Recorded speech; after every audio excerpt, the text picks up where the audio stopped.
ready to get it going? Yeah, let's get it going. Cut this out. Yeah, I have to edit that out. All right, Ryan, welcome to the Borecast. Thank you, Johnny. You're my first guest. Yeah, hopefully it's first of many. Yeah, I told you we were going to do it. Yeah, we've been trying. It's just our times never lined up just right, you know. Yeah, well, this is it. This is the podcast for drillers, by drillers. And couldn't be a prettier day for it. Yeah, give the guys something to listen to while they're riding up and down the highways, heading to that next job. Yeah, we do it every day. Every day, and you know, Joe Rogan gets old. He does. He don't talk about no drilling. So here we are. I don't want to go into that, but yeah.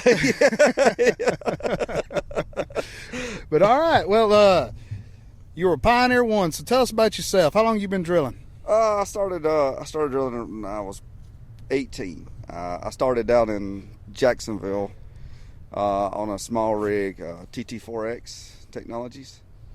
It's about the size of a 4-liter. It's got little 5-foot rods. Oh, cute little thing. Yeah. So we, I tell you this, when we started out, I made $460 a week, right? And I thought, man, I made it, you know? Yeah.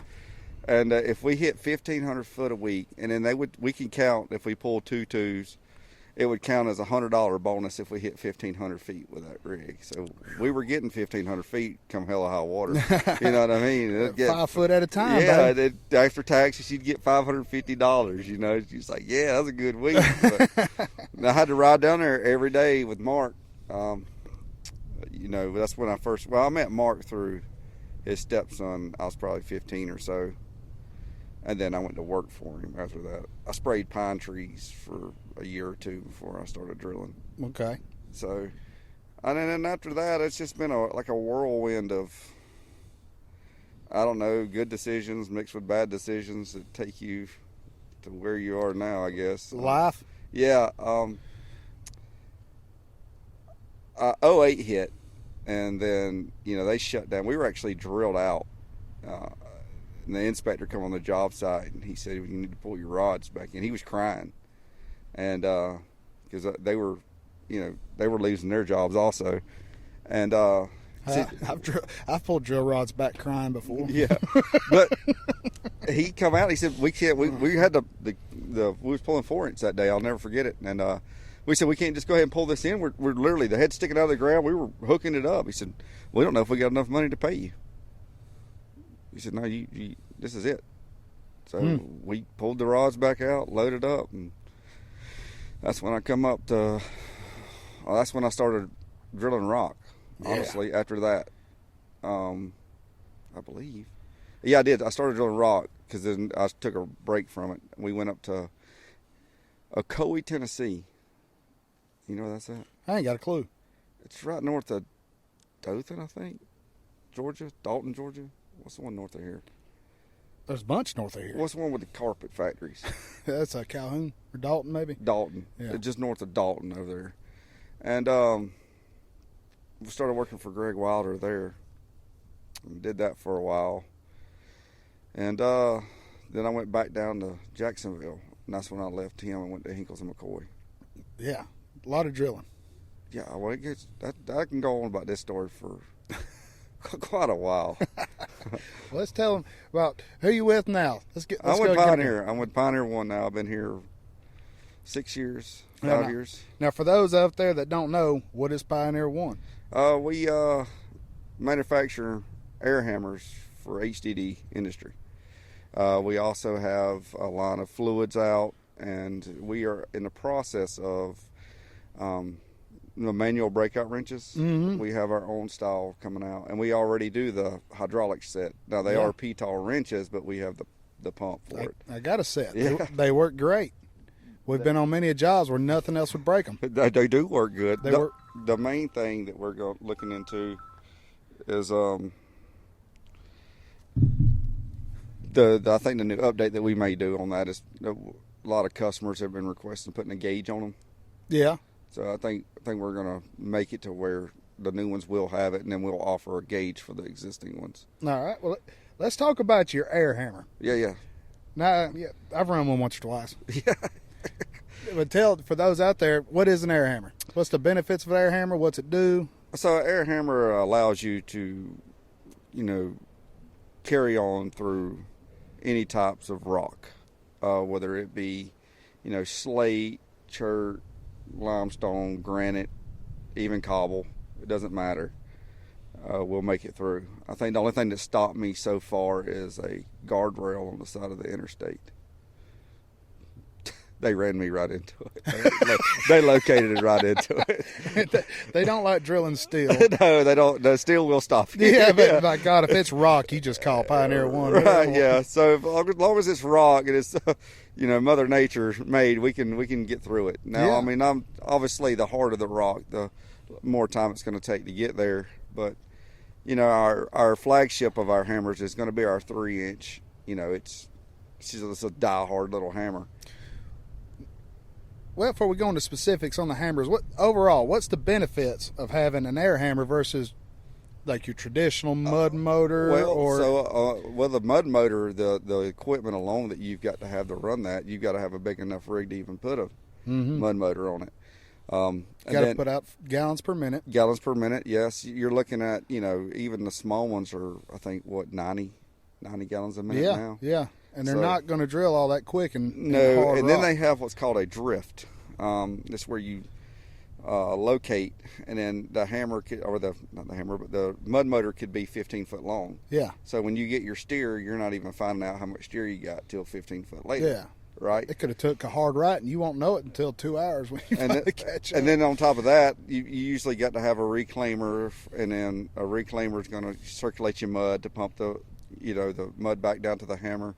It's just it's an old technology. Yeah, no, Yeah. It is. It's been around for a long time, so it's tried and true if you've got the pocketbook. But it is slower, and it's higher cost to run to operate that. And the main thing that you'll find yourself with a mud motor is if you are drilling and you run into a pocket where you lose flow, you're literally pumping 110 gallons a minute downhole to never see again. Yeah, you're going to spend a fortune on bentonite. Yes. Yeah. Not to mention the time of transporting fluid and this and that. And air hammer, a little different story. Yeah, so our small one can run off of, we can adapt it to any rig. I mean, I just did a... Well, now, slow down a little bit.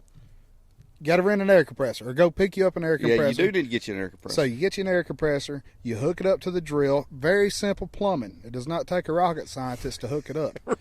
Okay. And then all of a sudden, a 2440 or whatever is a rock drilling son of a bitch with air hammer and a compressor. That's another pro to running an air hammer too versus an AT or DR. Right. They're dedicated to rock, and not even saying that they do it well, but they're a machine made for rock.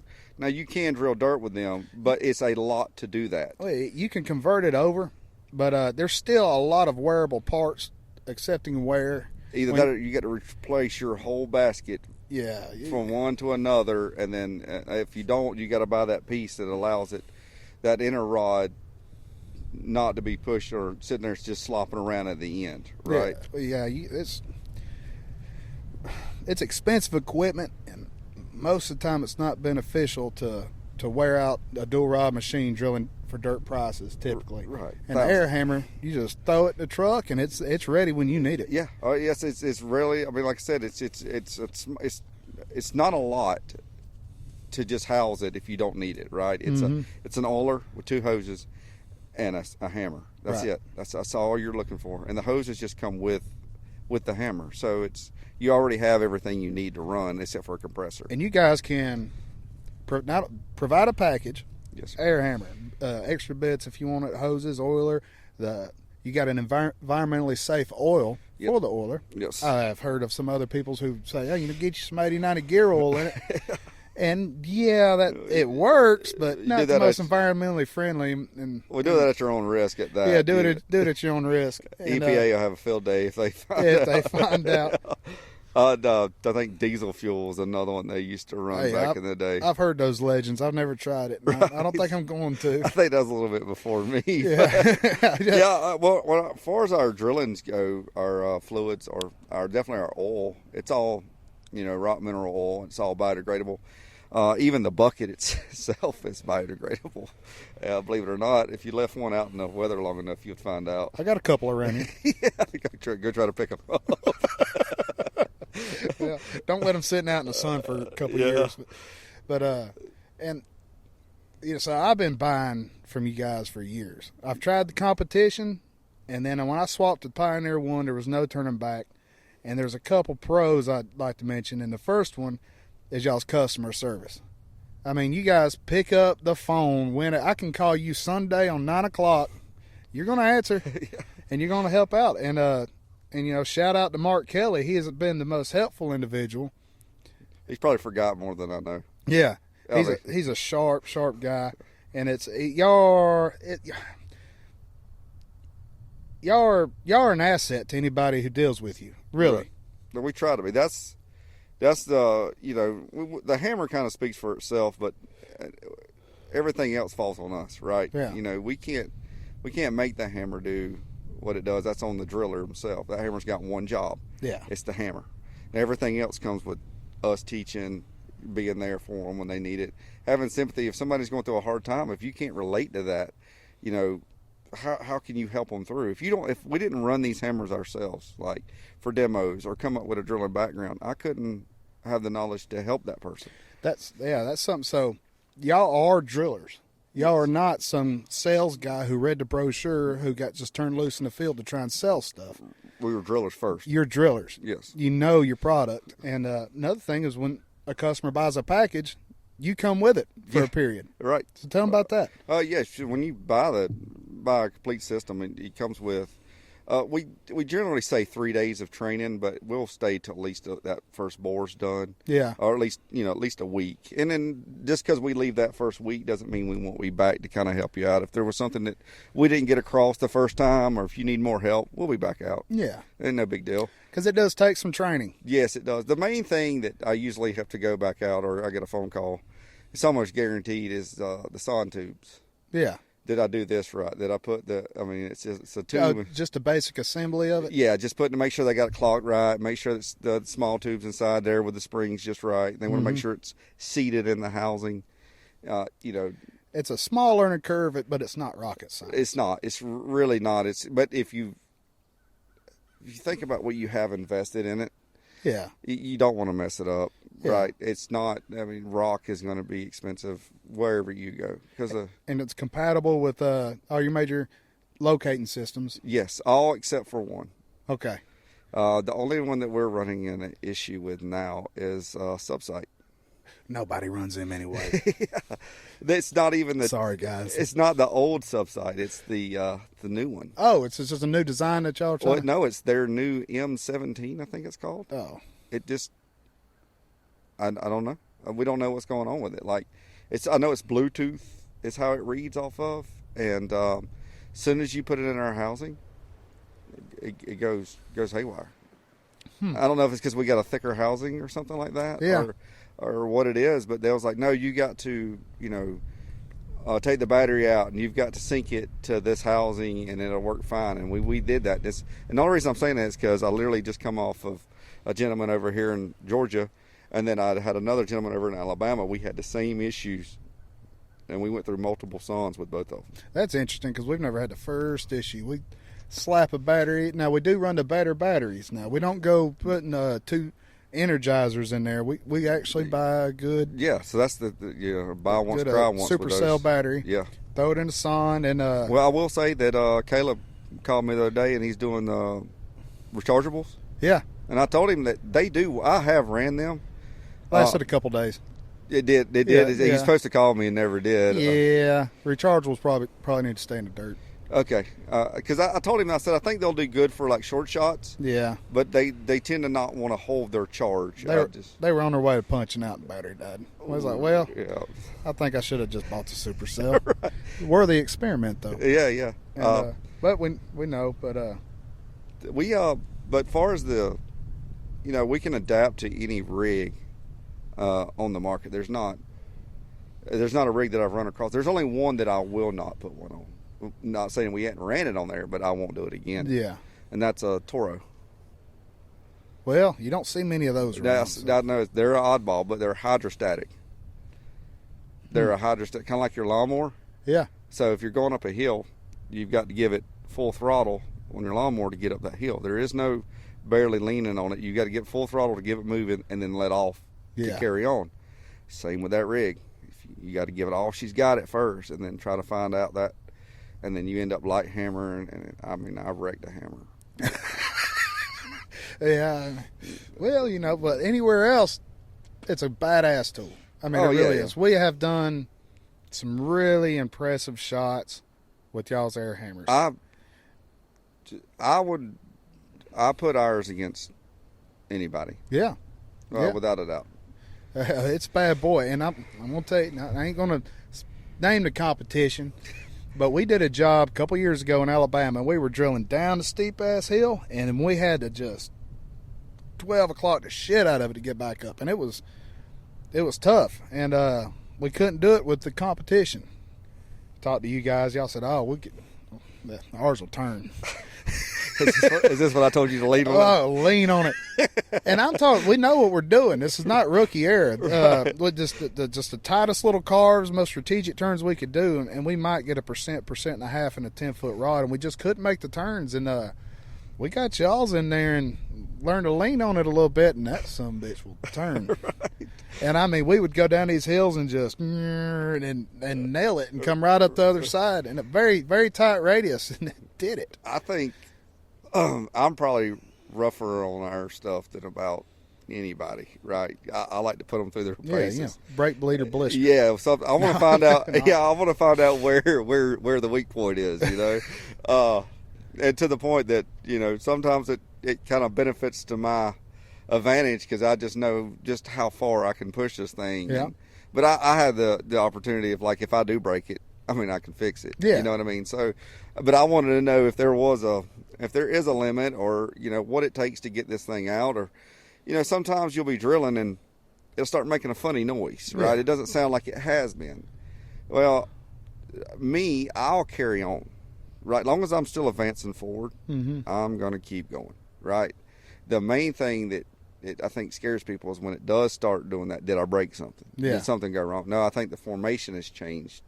Because we don't know. It's all in our head, because we're not down there looking at it. So no. We don't know. We got to have an imagination. But 9 times out of 10, I'll punch out of the other side and there'll be nothing wrong with the hammer, right? Looks like the same things it did and went in. So, I mean, I don't know. There's a lot of, like I said, I'm probably not the most technically advanced with all this, but. Well, you're a driller. And you put the product to the test. Yeah, I do, and I want to make sure that I can wholeheartedly stand behind it. Yeah, you know what I mean. Like when I sell somebody a Pioneer, or go out there and help them out with it, I know that I've gave them, the best product that I could, that for them to help them get through the rock. Yeah. You know what I mean. Like there is, the biggest, the most, I guess you would say, backfeed you get is, it's kind of like a Chevy Ford guy. You know what I mean? And a Vermeer ditch witch guy. Well, you either a hammer dude or you're AT guy. Yeah, some people get kind of stuck in their ways. And the biggest way I can explain that to is if you're busting out concrete, are you going to go get something and try to rub through that concrete, or are you going to go get a breaker? Mm-hmm. Same thing.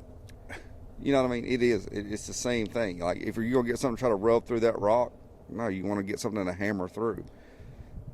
Now, speaking of hammering through, how many beats a minute these things hit? The 3-inch at 200 PSI does 1700. 100, yes. And the 4-inch does? I think it's around the same. I may be a little off on that one, but I think they're both around. It may be a little slower because it's moving a lot more weight. Yeah. Yeah, so it may be 15 on that one. Yeah, but it's just... Yeah, it's not like you're thinking with them old missiles. No. If you've never been around one, they're like a machine gun. It's very impressive. No, and I've had, we've had really good success, and every board that we've been on so far, we've been able to punch through. You know, it's like we don't own rigs. We don't bid work. But if somebody needs a demo or they want us to come sit on a rig for so much, we'll come out and do that for, granted, to just kind of teach them and get them through on to let them get to their next job. If they got like 2 shots left, we'll come out there and it's considered a demo. And you will. You can show up on my job site and hop on any drill, and it's like you ran it yesterday. Yes, it takes me a little bit because every rig's different. You can tell, though. Yeah, every drill has its quirks, especially as they age. But, no, I've seen you come out. I mean, you've run my 2440. You've run a uni. Yeah, I ran the uni you sit on. Yeah. Yeah. Yeah. I ran it before you did. Yeah. But the point is you know what you're doing. Yeah. Well, so, I mean, there's not a rig out there that I don't think I've not seen. I mean, there's the maxi rigs, of course. We don't get to see them as often, but we have a hammer for them, too. They're a little bit harder to push out of the drill seat, I think. Right. We have a hammer for a maxi, though. I mean, we got an 8-inch that cuts 10 or 12 on the pilot. I'd like to see that. Mark actually went out on one. I think it was a 150, and he had an 8-inch on, and he said the rods on that 150 looked like noodles. They were just sitting there just kind of flopping. I mean, that's doing something with that 8-inch hammer. That's packing a wallop. And y'all also offer, what was it, the LP reamer? Yeah, we have a line of LPs, and we can go. Well, let's break it down. The LP is basically a cluster hammer reamer. Yeah. It has, depending on the size, depends on what series of hammers are in it and how many. It's a drum with staggered hammers in it. Yes, and they also stagger fire so it doesn't pull on your Kelly. Yeah, and I would love to run one. You're just waiting on the right opportunity. That would do it on that 4055. The problem is with your 4055 would be the 12-inch. Yeah. You got to keep slow RPMs with that. Yeah. And then anything that's kind of smaller does not have the rotation to turn it. I got you. You see what I'm saying? Like, yeah, so 40-55 or bigger for an LP reamer is probably a good rule of thumb. Yeah. But, man, it's got to have a better rate of penetration than a hole opener. I mean, the hole openers, tried and true, been around forever. We've all used them. But my God, they can be maddening sitting there on some hard rock. They went from the Pilot, which was 6 3/4, to 32 inches, I believe, with a 32-inch LP and limestone, and they were going a foot a minute. First cut. Ooh, I mean, hell. I mean, you didn't have to stagger. I mean, they literally just went from. Hang on, say it again. 6-inch to what? 6 3/4 to 32. To a 32, and a foot a minute. Foot a minute. Shit. You see what I'm saying? That's the pro to it. Yeah. Yeah, you're sitting there just it's slow rotation. You're running air, so you're not using a buttload of fluid. And that's another pro to a hammer too. We're only running a gallon a minute on the rigs. Yeah. That's it. Yeah, the tank of water will last you. Yeah, it should. Yeah. And another advantage, blowouts happen. And when it happens with mud, depending on your customer, they can just flip their damn lid because bentonite to them is some toxic waste that'll kill every sea turtle in the world. And when you got the air hammer on, dude, it's air. It's air. It's air. That's all. Yeah, we're breathing. Yeah. You're all right. And I can tell you from experience with customers, they'll be all right. A lot of times they just, it's just air. We're not getting anything in the creek. We're not getting anything in this little area. Nope, nothing. We're stirring it up a little bit, but it's good. Yeah. And just aerating it. Yeah, just keep the rods turning and be over with before you know it. We hope in the future, and so like with a hammer though, you do carve to get your steer, and we can do 3 to 5% on average in 10 feet. That's our. Don't mind me. I'm just adjusting my microphone. I see that you're struggling with yours. Some of it keeps falling down. You don't see this on Joe Rogan.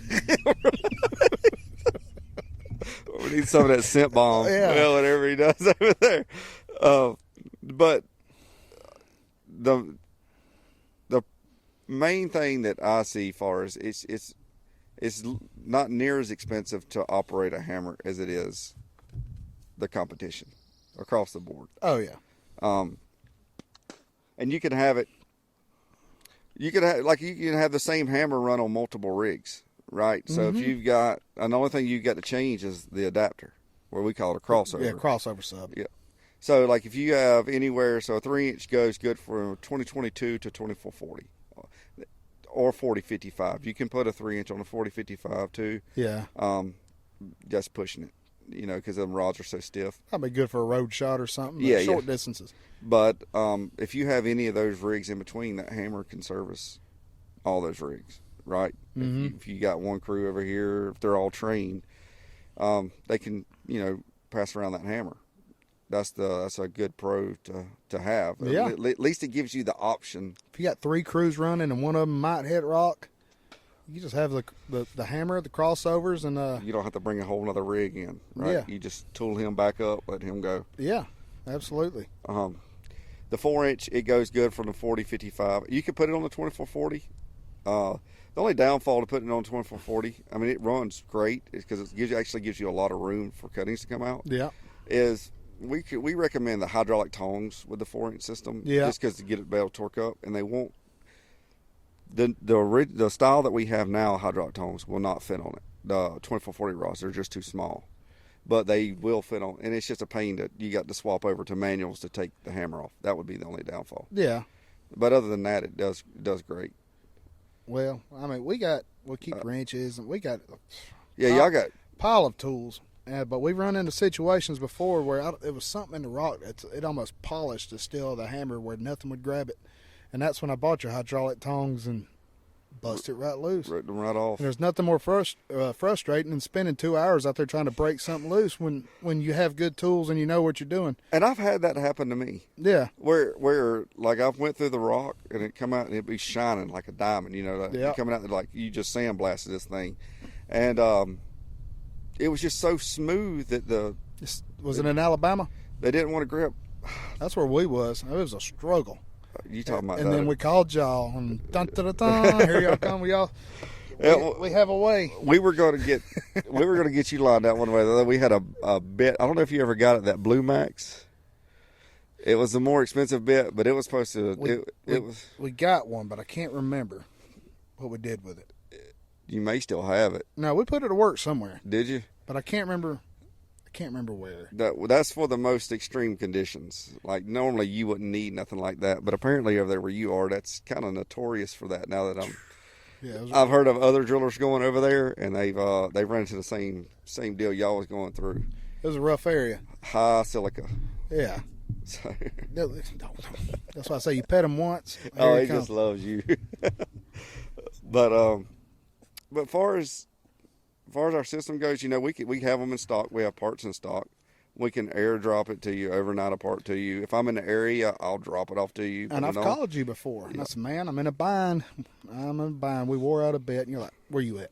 Yeah. You know what? Hang on. I'll take a detour. Meet me here. And next thing you know, we're back up and drilling. In other places, it's, man, you got to call a guy. And they're like, well, hang on. Let me get a hold of the shipping department. And it's not like that with you guys. Mm-mm. And we're small business, so we get it. Yeah, and your shop is in Valdosta, Georgia. Valdosta. Yep. And we've made a couple trips down there just to, instead of waiting on shipping, we haul butt down there, and y'all stayed late before to help us out. We'll come in early or stay late. Yeah. And our phones are always on. Always on. Yeah. Always. Like I've been in the middle of the ocean before fishing, and people call me up, and I'll be like, what kind of fluid you running? What's it doing? What kind of air compressor are you running?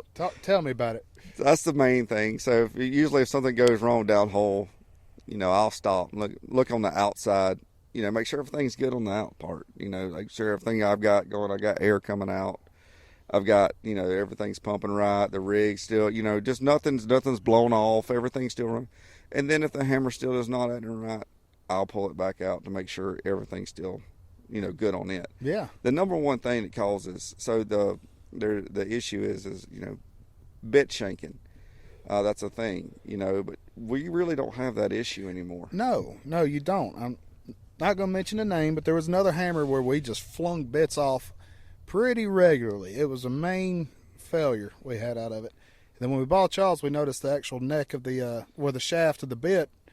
Lot thicker. Lot thicker. Yeah. But, Yeah, The worst thing And, for them is it holds up. Is light hammering. I don't know if it's like, so that bit is the point of impact. So a piston slaps the back of the bit hits the rock. If there's nothing in front, it's just coming to a dead stop. It's trying to basically pop the bit off, and it creates fractures inside there. But it's not a big problem. It's not a huge, no, not anymore. But I'm just saying, but that is the worst. If you're having issues, like if you do, honestly, I can't tell you the last time that we've got a phone call. And then we were talking about this the other day, that we've had somebody shank one off. Now, we've had them wear out, like people being cuttings, and they've put, how many ever feet on one, and it's just time for a new one. But as far as shanking one, it's been a minute. Yeah, they hold up really well in harder rock. Like granite, you would think, people ask me all the time, man, when you drill that granite, how many bits y'all go through? Not many. Yeah. No, it holds up well. It does. I think softer rock tears them up worse than the harder rock. Well, it's because they bury up. Yeah. The carbides. We have different styles for those. Yeah, so y'all offer different styles of bits. Yep. So the softer the rock. So this is how this works. So carbides that are on the front, you could set a house on them, and then nothing happened to them. Mm-hmm. They can take direct weight. They don't like a shearing action, right? That's how they get ripped out. So if they bury into the rock and then you turn, you'll rip one out. Mm-hmm. That's usually what happens to them. So usually the softer the rock, you want more aggressive carbide, so it chips that rock out and they're not burying into the rock. Right. So we have what's called a conical. It looks like the end of your pinky. Yep. And then we have semi-ballistic. It kind of looks like a road cone. Comes to a point, semi-point. I don't know if I've seen that one. Yes. That's for like slate and sandstone. It's the softest. The softest rock, you want the more aggressive bit. And they'll fly through there. It's like drilling with a dirt head. it gives you everything you want.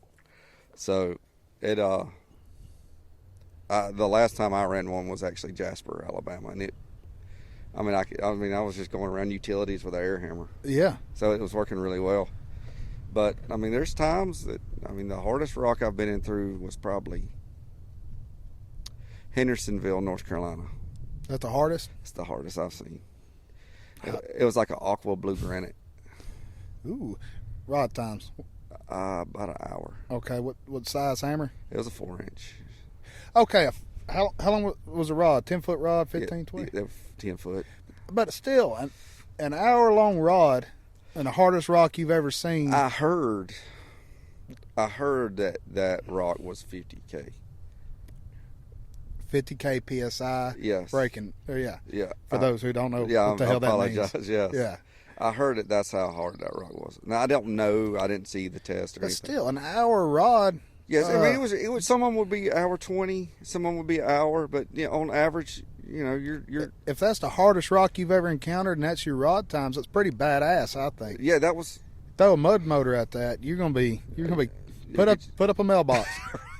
It happens. You're in business long enough, you're gonna get. Yeah, just as a joke. I've been there. Nothing goes right. Rods break or the voids happen and you get kicked off to the right. You know, we've been through all the bad shit. Running sand's a bitch. Yeah, sand in an air hammer. It's not what it's made for. Well, definitely running. When it just washes in on you and it collapses the hole behind you. Those are the worst conditions ever. We have hammers that run down there in Miami. Really? In coral. In that coral? Coral and limestone. There's rock down there. They're in coral, but it's highly abrasive. But they fly through it. Oh yeah, I bet you it beats it to pieces. Yeah, for sure. Mark, I got a phone call and he's like, "You need to go to Miami." I'm like, "For what?" What the hell am I going to do down there? There's coral down there. I didn't know that. Now, where all do y'all service? Worldwide. Or sell to worldwide? Just about it. So Eugene went to Australia this year. I went last year. Mark's been to Germany and Marshall Islands and Dubai and India and all that. He's been to all those foreign countries. We've got hammers everywhere. All over the world. Just about it, yeah. There's certain, as far as governmental places that we're not going to go. You probably need to stay out of. Yeah, we're not going to go venture off in that. Ukraine's on their own for a little while. Yeah. Live in China. I'm not going to catch me over there. Europe, I think I think we may have one over there, but if not, that's another market that we're going after. We're just a small company sitting right down here in South Georgia. Yeah, it's got a big small company mentality as far as how you operate and being very personal, and you're there and got you back, but can do very big things. Yeah, I mean the big things that we've been doing recently is like I just finished that bore with Chad Cox over in north side of Atlanta under 85, and we held a grade negative 0.3 on a barbecue rig. Yeah. So we can do on grade shots with these things too. Yeah. Those are fun because they're challenging. Yeah. Because I mean you got the target light in the back, and then you're also going up. We'll back them up with the DCI locator in case we lose light. Yeah. And then but to hold that grade, and we punched out dead nuts. We was negative 3. Perfect. I mean, it was a challenge. I was jumping out. So when you punch out with those, you got to wait on them to shoot grade because they want to know exactly where you're at. So you're sitting all down in a pit and you're all waiting around that phone call like somebody's getting drafted. And, he's like, oh man, I'll tell him. God, he's needed to be at what now? And he's at what? He's like, man, I'll tell him how bad he's off. He's like, you want to know? I'm like, not really. Not since you said that. But yeah, it ended up being a great bore. When we do those with so to go back to the hammers though, we offer anywhere from a 2-inch all the way up to 8-inch. All right, and the 2-inch more suitable for you. 10-15 Vermeers, JT9s. Yep. Or JT10s now. I'm sorry. Yeah. TT4Xs. I put one on one of those. I mean, have you ever seen one? Nah, I'm sure I have, but they're little gray and blue things, and I mean they're strong. They're 10,000 push pull. You wouldn't think it. They have umbilical cords for the water pump. Like the motor doesn't drive the pump. The pump sits on the trailer. Oh, really? Okay. But you can get them in tight. They're really good for like super tight surfaces. And the little 2-inch hammer, like if you're shooting services for like gas up to a house or something like that, they're ideal. Definitely the 2-inch hammer with any of the small rigs. Yeah. Now its max PSI is 250. The 3-inch hammer is, like I said, ours our flagship. Now we sell more of it we have more of it running than anywhere. It's so versatile that you can put it on about anything. I mean, you think about the average size of rigs out there is 20,000 pounds. Right. So that's why that hammer fits perfect on that. Yeah. You know what I mean? So we have and I mean the 3-inch is cuts 4 3/4. We go off the body, not the bit. Okay. So our competitors, they all go off the bit. But also the advantage of the 3-inch is the size of the compressor you have to rent. So 3-inch basically that's a great value rock drilling tool because the fuel consumption there, compressor is not bad at all. The rent on that, if you just need to go pick up a compressor for somebody like Caterpillar, is not bad at all. Yeah, I think it's a 200 psi, 400 CFM compressor. Yeah. You can pull it with an F-150. It's a piece of cake. Yeah. Now, as soon as you go up to that 4-inch, it's a different ball game. No, the 4-inch can run off of that 200, 400, right? But you get into harder rock or a little further out, you're probably going to have to step it up a little bit, or if there's a lot of water. Yeah. A water weight will start smothering that smaller compressor. Now, I have been out with a 4-inch on a 200, 400 Solaire. I've been 3-inch? No, a 4-inch. Okay. I've been out 600 feet underwater with it. Now, that was a good bore. Yeah. No, but I'm just saying it's doable. Yeah. The average, if you could find the compressor, the greatest compressor to get with that is a 350, 750, the 4-inch. Yeah. It's just for the fuel consumption and rent. Now, I was told today, it's funny we're talking about this, that those compressors are harder to find now. They are. Because they're quit making them. Of course. But they are they are in the works of coming back out with a model like that. Yeah, when I first started running air hammers, they were not hard to find. And here the past couple of years, it's been all the 1100, 1150 CFM. The big compressor, you're going to need at least, I got a Dodge 3500 and I can pull it, but she squats. Yeah. You know she's back there. So it's a pretty big compressor, but if you're looking for maximum efficiency, Yeah, so that big or go compressor, home. it'll put everything. You can even ream with that one. Oh, You know yeah. what I mean? That's if you need to ream with air, just leave everything hooked up and just go with it. It drops your fuel rate, or not your fuel, but your fluid rate down, Mm-hmm. and then ream with air. But still have some fluids going in. Yeah.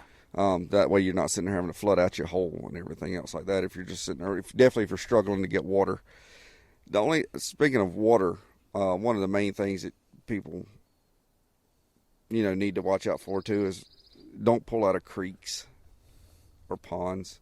Because of the micro abrasion. Yeah, so everything's going to have sand in it, right? Right. And then you're sandblasting it when you run it through the hammer.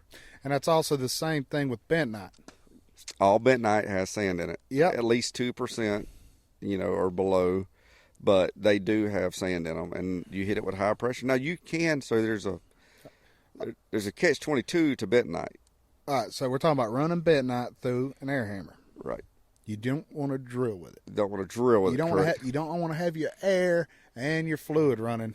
Now you can kill the air. Right. And then pump the fluid bentonite through the hammer if you need to suspend the area or something like that, and then go back to your other tank and then run your regular fluids that you've been running. Just watch out for detergents and solvents because you're running oil, right? If you have a detergent mix in your fluids, you're breaking down your oil.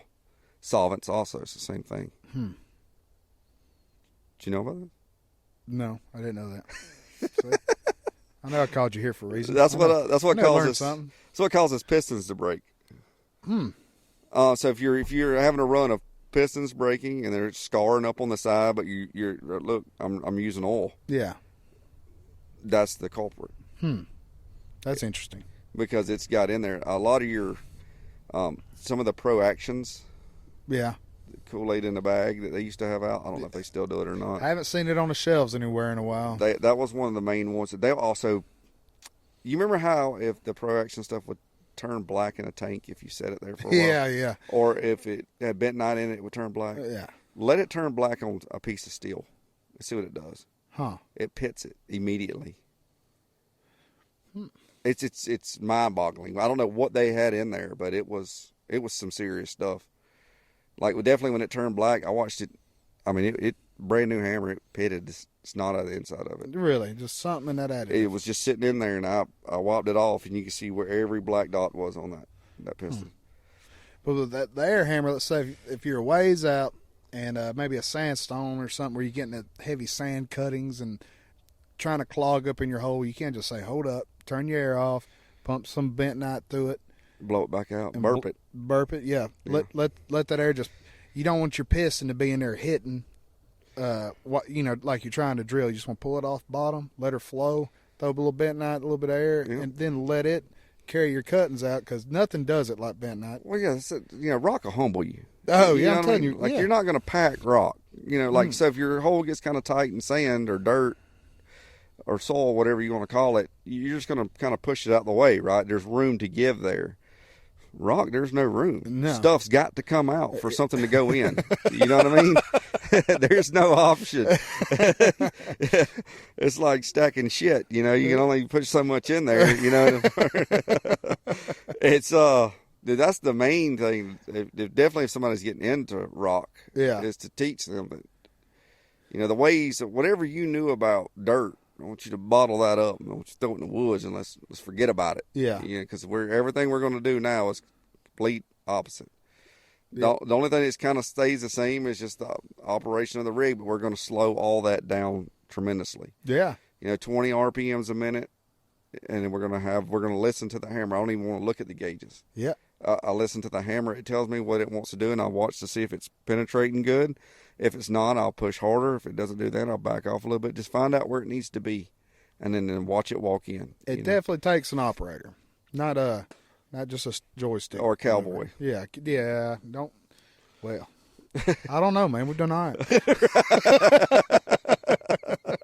I'm not saying it won't hold up. I'm just saying. Yeah, I mean, But y'all have had to, y'all have adjusted. Even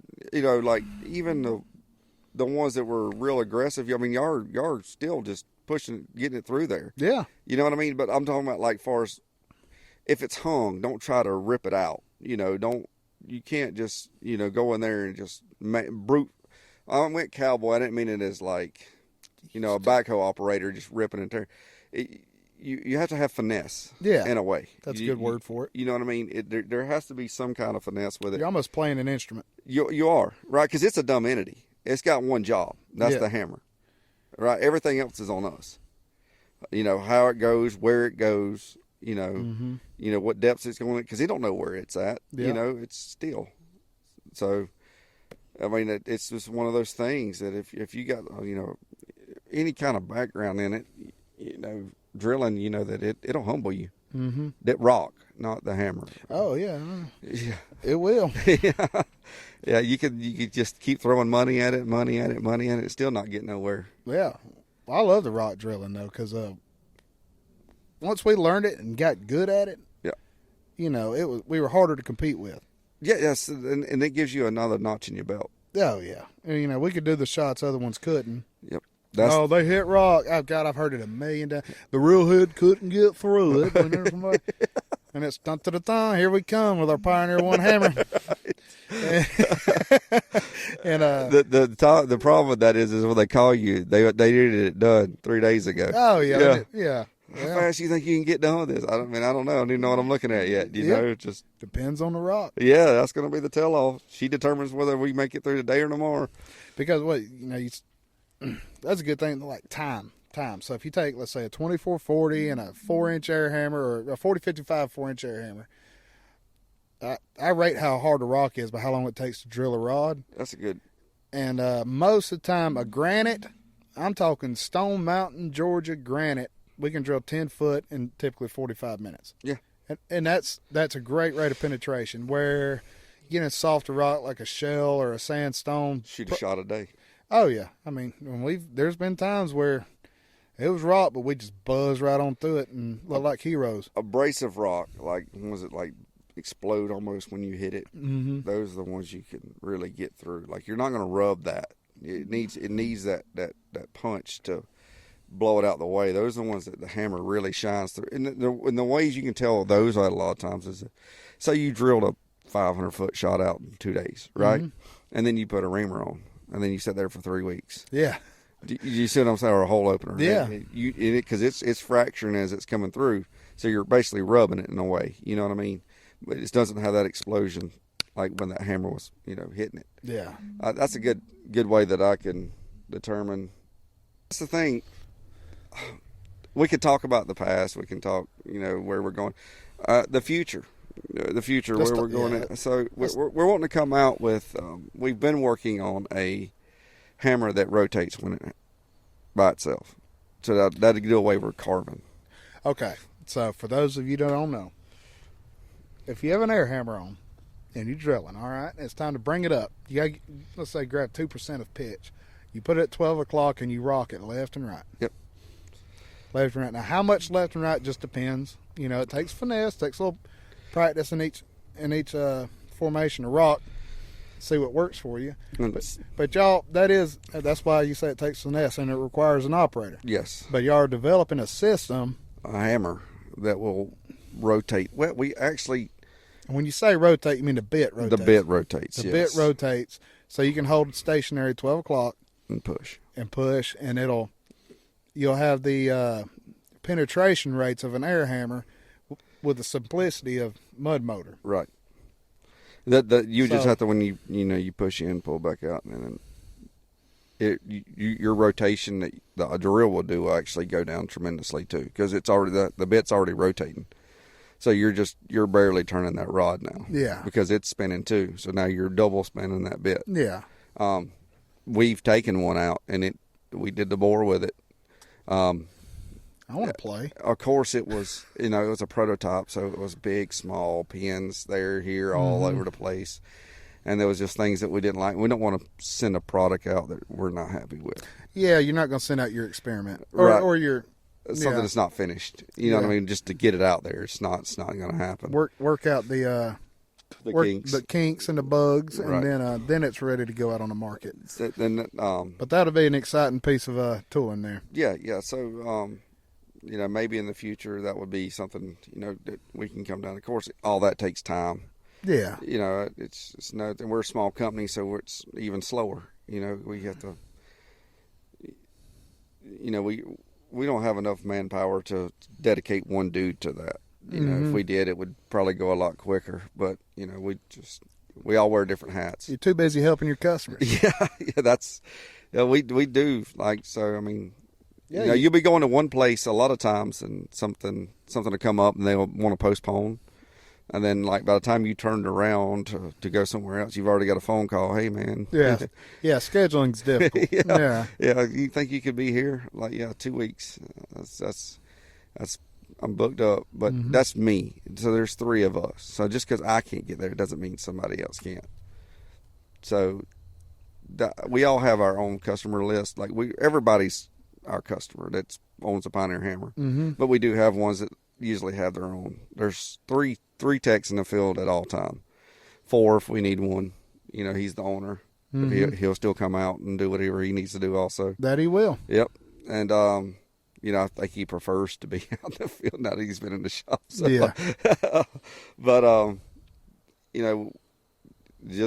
so if I'm tied up with one of my customers and the other tech's free, we'll jump over and roll over and he'll go help them out. Yeah. We just kind of piggyback off of each other. It's a team effort. It is a team effort. And then we do pretty good at it.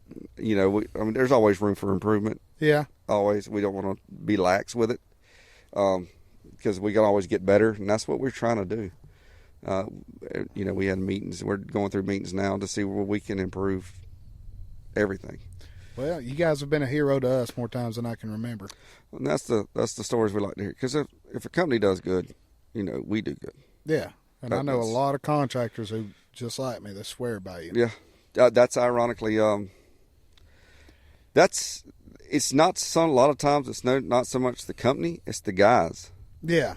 If the guys like you or the guys prefer that, that's where you want to be in, because they're gonna keep pushing until they get their product back. Yeah. Whether it be you or somebody else or us or another another hammer manufacturer, but either way they're gonna keep complaining about that one hammer till they just start seeing the ugly in that hammer all the way through. Whether it be another, and that's how a lot of times if we do, like if a contractor does go and purchase another hammer, we usually get a phone call back. Hey, we tried this one out, didn't like it. So what you're saying is to all the management out there, if they buy Pioneer 1, they'll receive 2 things: more productivity and less bitching. Yeah, that's the main thing. All right. Well, that's a selling point. Right, yeah. Put that on a hat. Right. more productivity, less bitching. That's where we're at right now. I mean, it's... I think I might do that. I keep looking back at this thing. Yeah, on the side of the 5100. Look, Revere, we still go. Yeah, y'all made it nice in there. Yeah, she still runs. He tracked her over there. I seen it. Yep. I don't know. That was less productivity, more bitching. Right. Well, that was for you to sit there and just come out and drink a beer and look at. Yeah, to ride the kids around. Hey, that's not a bad idea. Let them play on it at least. For anybody that's listening, that's going down the road, there's a Premier 5100 99 model sitting behind us. I parked it there for the background. Yeah, it's for sale. Oh yeah. I think it's time for it to move on. We can take this camera out. I'm sure we can get some more stuff for you if you want to on this podcast. Yeah. We're gonna keep my junk pile out of it. I was talking about maybe your conduit over there. Oh yeah. Hey, I got plans for that. Do you? Yeah. You building a pump house? No, I'm gonna put a shop there one day and we'll run conduit to it. Oh, that's where you're gonna put your shop? Eventually. Everybody does. Yeah. Ain't nothing wrong with that. Well, we can edit all this out. Yeah, I don't know. That's pretty good. I like the more productivity, less bitching. Yeah, that was a good one. Yeah. So we did change. If you notice that we've changed our logo, and it's supposed to be we got a new saying. It used to be build a better borehole. Mm-hmm. Now it's just rock solid performance. Oh, yeah. So that's our. We're making a lot of internal changes. Just streamline everything. Okay. Nothing runs better than a well-oiled machine. Yeah, and that's that's probably something worth talking about. Is the pride Mark has taken in keeping his costs under control for his customers. I don't think we've raised prices in 4 years now. Yeah, that's very impressive in a time of high inflation. We've had to do a lot. We brought a lot of it in house, like the control boxes. During COVID, they used to be gray and blue, but during COVID, they quit manufacturing them. Yeah. So we had to do something. So we started to build them in house. So I mean, you can't just throw your hands up and build the oilers too. Yeah, we build the oilers.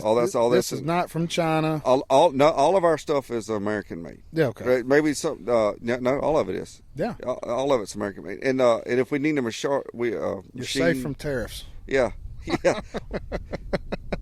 That's the main thing you got to watch out for. Like, you never know if you're using overseas products, you don't have support. Like, so if something goes down and we can't figure it out, then we got to try to reach out to them. We don't want that. No, you know what I mean. And if we need anything machined, it's all done right here in Georgia. Yeah. There's a machine shop right down the road from us that does it a lot. We're just not big enough to have. Yeah, but you need a crossover sub. You got it pronto. Yeah, we can get those pretty quick. Yep. Yeah. But the quickest I've ever had one was literally they machined it the next day it went out. So I mean, those they can turn them out pretty quick. Okay. Except for the oddball ones. So I do know that Ditch Witch has come out with a new thread. Oh. And we had to get them the thread for them to know what the thread is.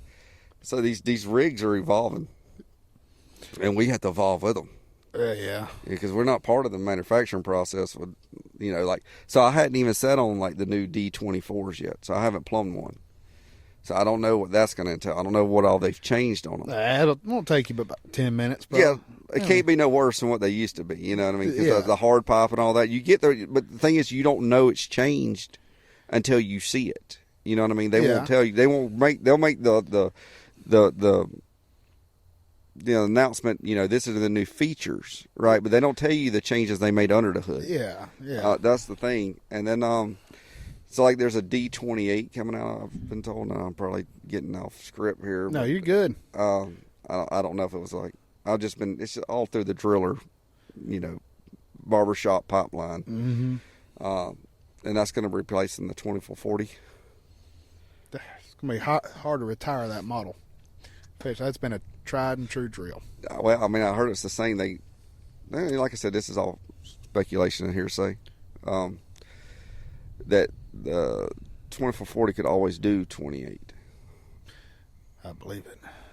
I don't know. So Ours is a damn beast. That somebody's got over 7,000 hours on it, and it won't die. That's because your driller won't let it. He won't let it die. It's probably wanted to a long time. He'll come to me. He's like, well, I think we're finally going to have to replace all the vice, like the whole vice assembly and the loading arms. He said, it's all wore out. And I was like, I can get you another drill. He said, hell, don't you give me no other drill. Right, that motor's, we'll rebuild it, I guess. That drill's just as stubborn as he is. Yeah. Just don't know when to quit. Oh, well, shout out to Caleb. Right. He's got like 3 wrenches hanging off the front of that drill. He can have the vices changed out in about a minute and a half. I watched it. We used to time it like it was NASCAR. Yeah, it's something to see, man. He can do it blindfolded, I'm pretty sure. Yeah, he's awesome with it. I've never seen somebody more comfortable on a rig, though. Boy, you can tell he's right at home on that thing. Oh, yeah. He is. Yeah.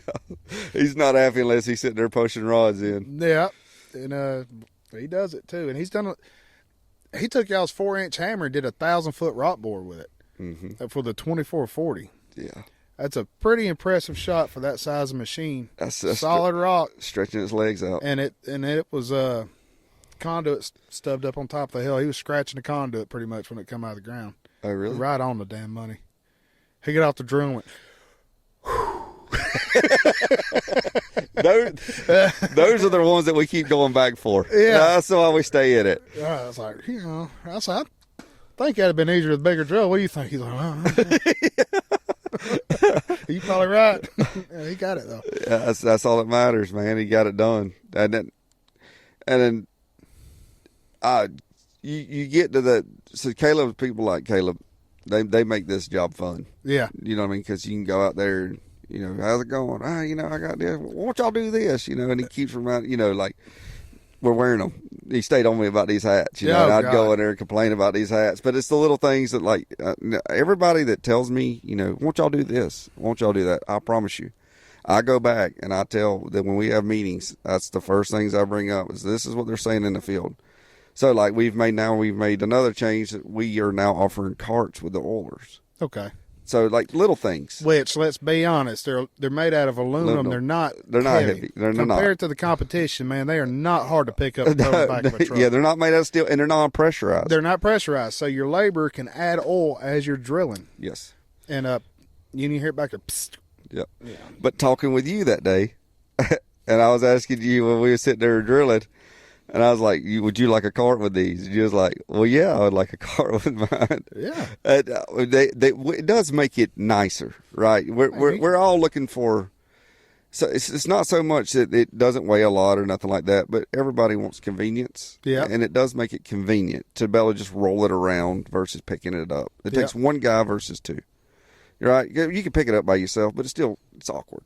Right? Yeah, but it's not bad. It's not bad. It's like a box. Yeah. Right. And y'all offer the hoses that are lay flat. Lay flat. So compared to the big bulky yellow ones, you can roll them up, stick them in the toolbox, and look. Your oilers lightweight, put it out of the way. Yeah, I was always impressed about how much thought y'all put into every detail, even something as simple as whip checks. Yeah. So Mark figured that out. Yeah. That the steel cable ones that we used to always use? Wow, the pretty ones that everybody uses? Yeah. Yeah. Do you know they're only rated for 150 PSI? No, I did not. That's why the straps, the ones that we use now, they're rated for 750. And they don't they won't booger up your fingers with barbs coming out of it or anything else? They're easy to take off. It's rubber grommet. You slide it back, slide them off. Yeah. They're easy. A lot of thought in every detail. Yes, sir. And that's one thing I've always appreciated. And we're always thinking outside the box, try to make it, things that would make this easier. Because the hardest part about hammering really is setting up, breaking down. Once you're running the rig, it's just operation, right? I'm talking about as far as manual labor. Yeah, but it's not bad. It's not bad, but we're always thinking about. It's a lot easier to set up than a damn reclaimer. Oh yeah, no doubt. I'm not saying that. I'm not. But we're always trying to think of the small things. You're talking about the detail. Even like just simple as just, hey, there's a hammer over here. We can't really get to it. We made a hammer handler that will go on your Mini that will pick that up and then bring it to you because you can spin the hammer in the handler. Okay. You see what I'm saying? Little things. Yeah. That makes it just that much easier. Yeah. That's what we're always going for. Striving to. You sit idle, man, and shit's going to pass you by. Somebody else is going to come up with it. Yeah. You know what I mean? That's the main thing. We're always trying to advance these hammers, make them better, faster, stronger. Everything we can do. I mean, from where we come from, we had our Pioneer's very first hammer was like an A model. Then we had a B, and then we had an R, and now we have a CR. So we're constantly evolving these hammers. Yeah. So how can we improve just a little bit more? That's awesome. Always a little innovation. Yeah. So I mean, like, we're definitely not running the same ones that we started with. That's for sure. We're hitting harder and faster than we ever have. Yeah. And then we're wanting to pass one day that we get it figured out, we'll pass these hammers and even harder and faster and stronger than the last one. Yeah. And then not have to carve. That's the next goal. Yeah. Pioneer. Y'all the pioneers. Yeah. So, but it's, we're always trying to innovate, and then it makes it ease of operation. If you can not have to carve anymore, and then just push. Because even with auto carve, let's sit on this a little bit. Okay, here we go. Even with auto carve, it has a delay on the smaller rigs. Like, so if you ever notice when it rolls to you, when it goes away from you, tries to come back, there's a slight pause, right? Then it comes back. I don't know, never used it. I'm old school. I am too, but a lot of people do.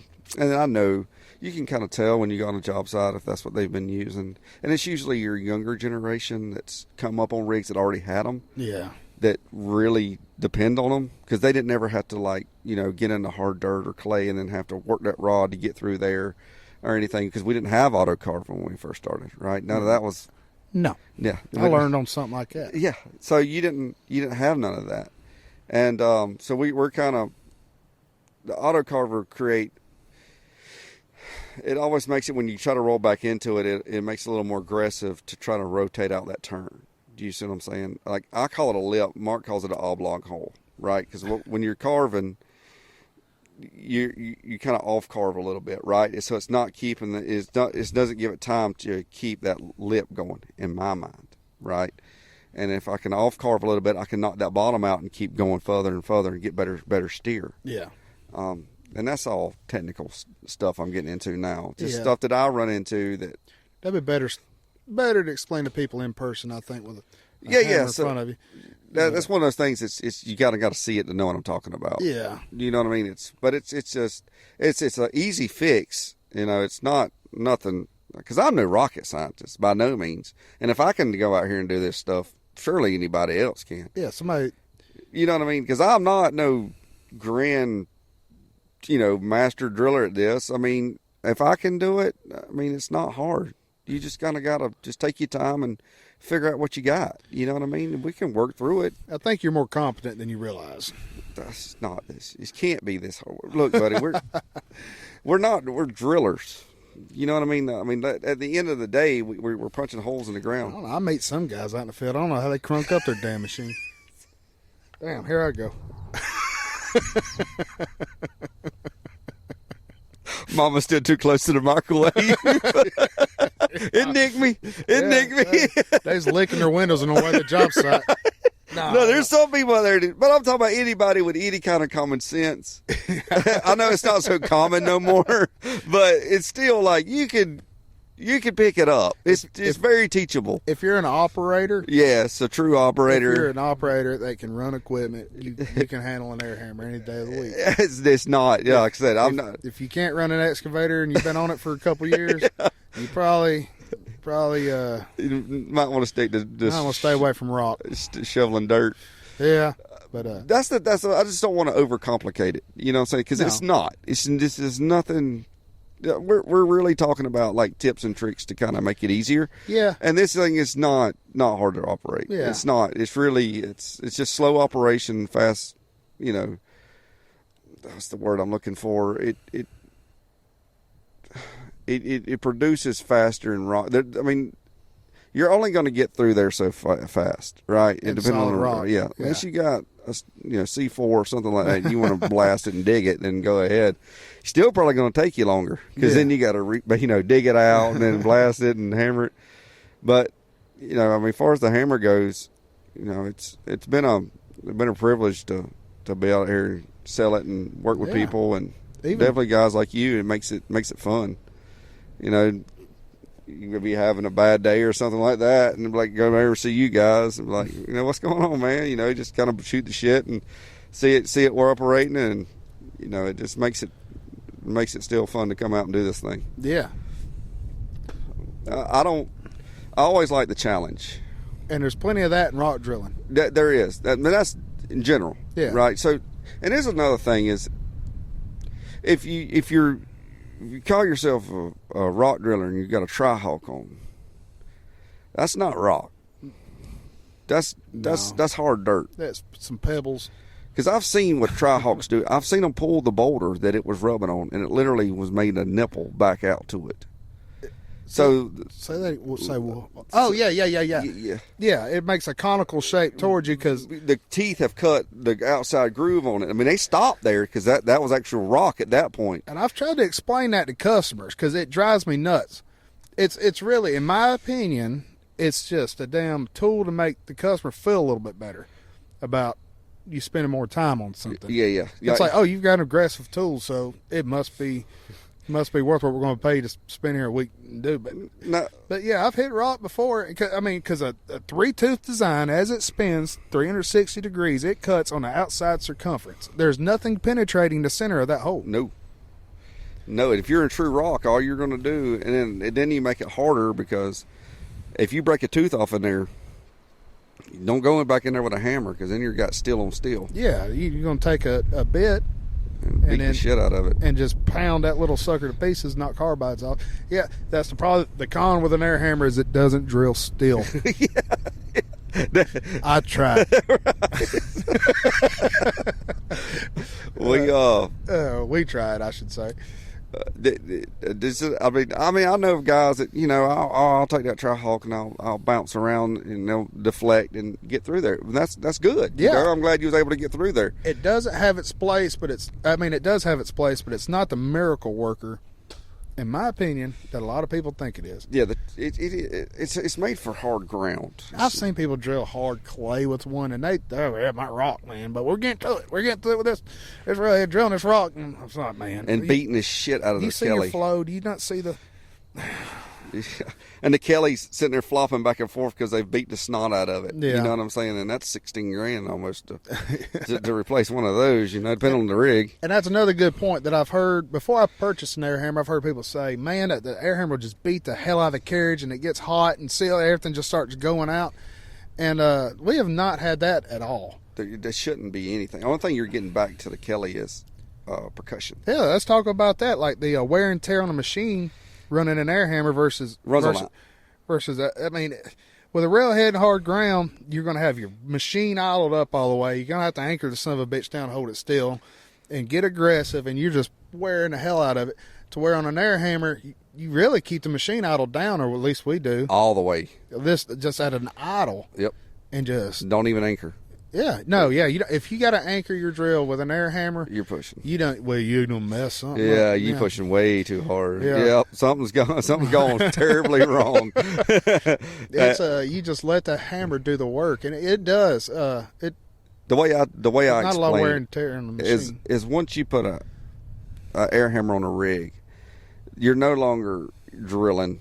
That rig is no longer doing the work. It's just toting the hammer. Yeah. You're literally just steering. It's doing the work. The hammer's doing all the work. You're feeding it slack. Yeah, the rig is just simply steering it and it's showing it where to go. That's all it's doing. Feeding it air. Mm-hmm. I mean, it's a nice tool. Yeah. It is a very nice tool to have in your arsenal. You ain't got to worry about 150 gallons a minute blowing up out there and trying to get you back to it.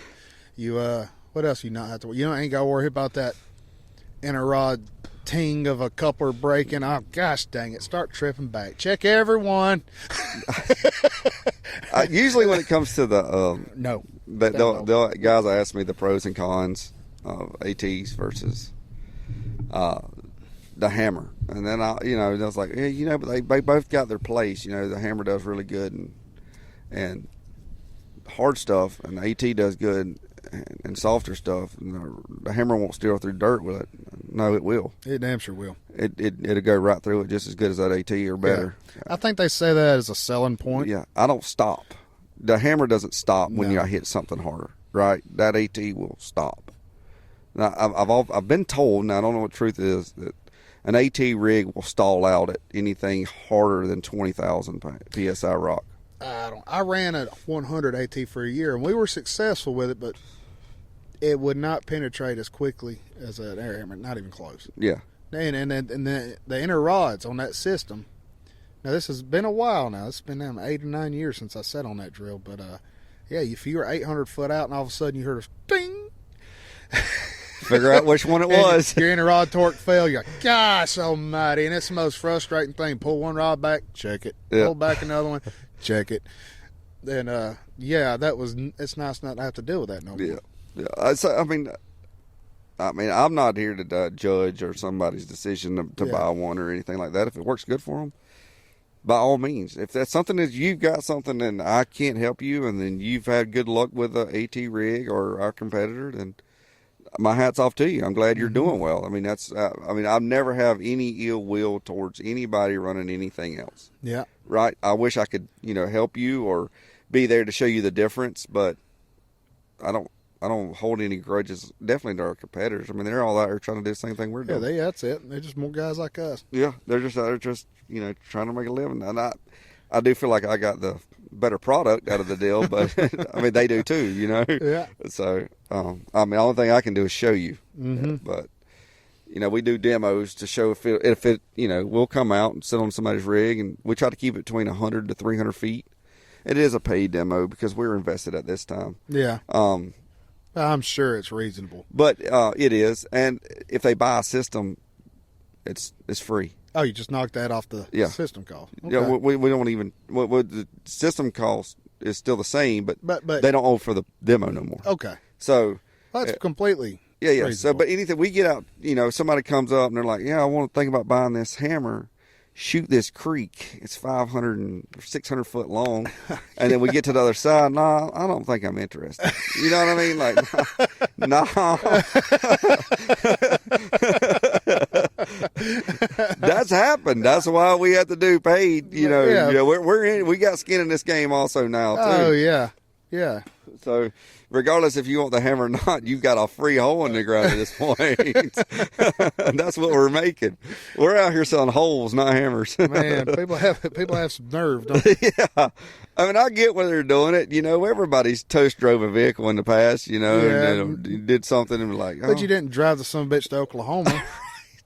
That's basically the same thing, I'm gonna test drive this. I'm gonna go to California and come back real quick. Go do a road trip with the family. There's 3,000 miles on this thing. Yeah, I don't want it. That burnt fuel like you wouldn't believe. That stereo static you got now. Sorry, it smells like Marlboros. Can't smell the red drink. Don't mind the gummy bears. But we'll come out and do those, and like I said, if you buy the system, it's the demo's free, and usually the demos go well, and we have financing available. It's not us; we don't do the financing. We just have a lady who does the financing for us. Well, I mean that's awesome. Yes. So it makes it easy. I've been, in that position before. Well, when I was first getting started, I wish I knew that. Yeah. I mean, there was once upon a time where that air hammer cost was a fortune to somebody who was getting started in the business. Yep. And meanwhile, we were in Birmingham, Railhead, not getting the damn thing done, and all the other crews, would you believe, was running Pioneer 1. And I didn't know who you was at the time. This has been years ago, and they were just smoking it in the ground, and I was like, well, I sure wish I could afford an air hammer. So the financing. That could be that could really help somebody out that's getting going. Right, and I don't know the rates or anything. Like I said, she is not affiliate of us or anything. We just use her. That's her name is Liz Boone, and she does really well. I mean, I've never heard anything negative about that aspect. Yeah, ever. Well, that like I said, if you need it, it's there. And I'm not saying that I offer it every time I go out, and I don't ever mean it as like, hey, we have financing available. And they're like. I don't mean it as an insult. I just have to let you know that it is available. I don't say you need it. I'm just saying it is available. Yeah. If you want to keep cash in hand, which I do, I like to keep. Well, sometimes they just need to hang on their money. Might not be for another 30 or 60 days. Yeah, you see what I'm saying? Yeah. I bet you a lot of guys will finance it and 60 days later pay it off. That may be what they do. I see. Once it's sold, I don't know. Once it goes through Liz and them, I don't know anymore what they're. Yeah, but it's a dandy option. Yeah. So if you're waiting on a big check to come in, but you got a job right now looking to get done, just so much down and off to the races you go. Yeah, they can really punch out their first bore, wait to get paid for it, and before they make the first payment, and that'll help them. And I will say the pricing of rock needs to be there too for the hammer. That's a big thing. Yeah, not for the hammer. I don't mean that for the hammer. I mean just pricing of rock needs to be there. Period. Yes. So there's a lot. I get a lot of phone calls as a contractor, and I'm not going to get into specifics on numbers, but there are some laughable rates out there to where.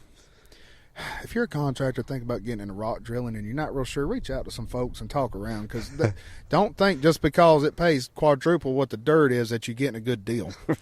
It's a whole different ball game. Yeah, I mean quadruple of $6 a foot. Yeah.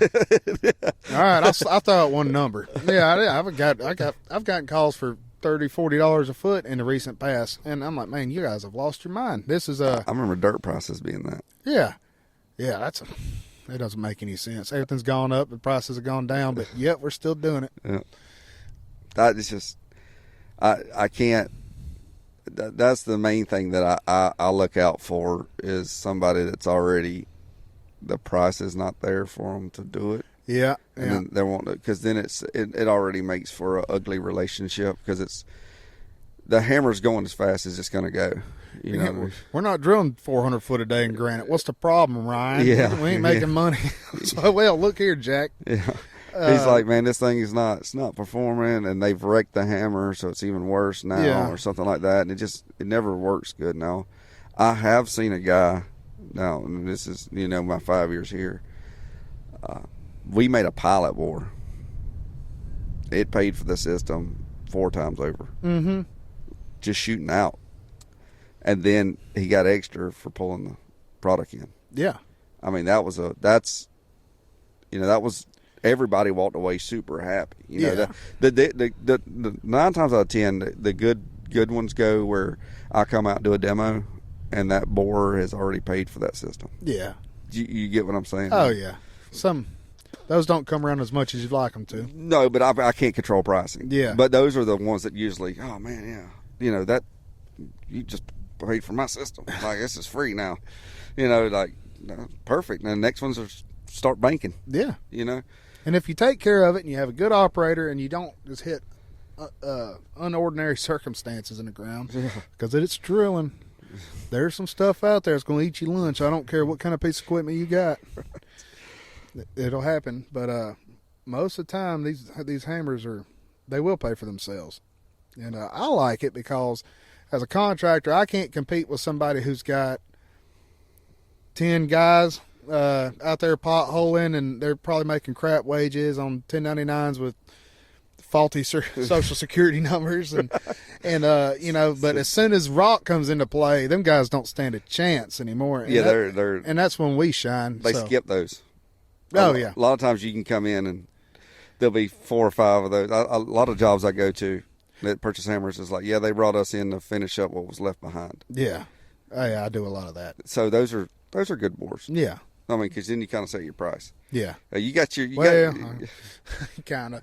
I mean, in a way, you don't get as, you know, obviously you're not, you know, 5,000 a foot or anything like that, but you get to bring the price up from where you need to be at. Yeah. So versus if you would have got the whole job, well, can you do all this under a blanket or something like that? No, that's not happening. No, they can work out good like that sometimes. Oh, in the blanket? Gosh. Well, yeah, if you have different additives, right? I'm talking about like maybe the same price per foot on the whole job. If you bet it right, but it's a gamble. You're rolling the dice. Yeah. But I did one time, and I'll throw this number out there. This has been several years ago, but I told them it was $100 a foot in Nashville, dirt or rock. And we hit some of the softest dirt drilled. Well, yeah, so that, and I mean, there's stuff obviously, like that, there's fairy tale. I rolled the dice. Yeah. And we smiled all the way to the bank on that one, but most of the time it's not a good idea. A lot of composite pricing, I think they call it. Rock or dirt, here you go. Yeah. And you just go in there, oh, I'll take that section of the job. As you come over the top of the mountain. Yeah.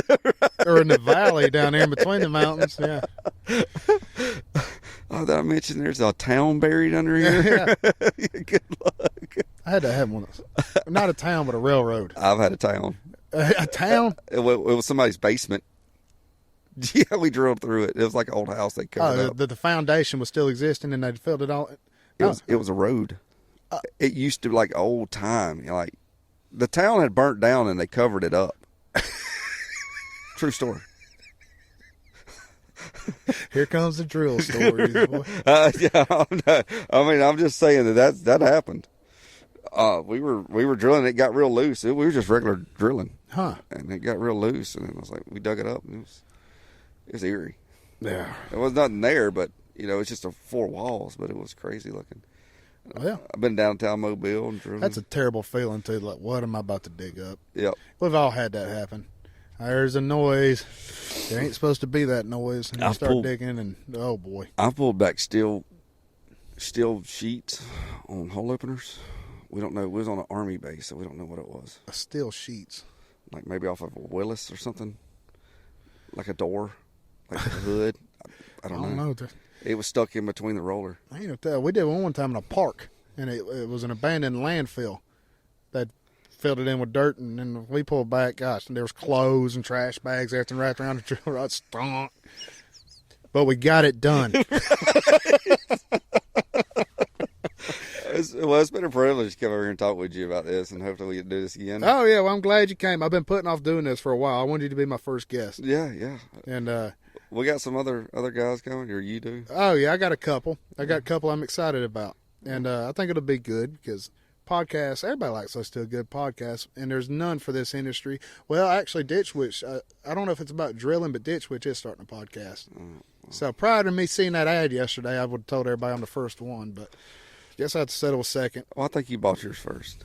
Yeah, that's it. I bought it like 3 or 4 months ago. There we go. Just because you just by yourself in a basement, it don't matter. I had to practice.